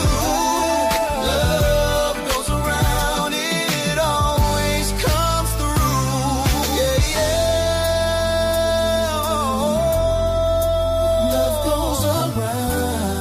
We share, we laugh, we grow. Respect the space. Love goes around.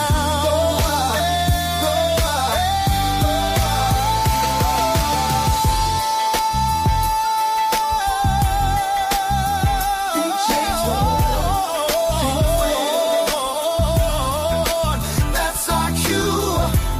It's not a party without you, without you, without you, without you.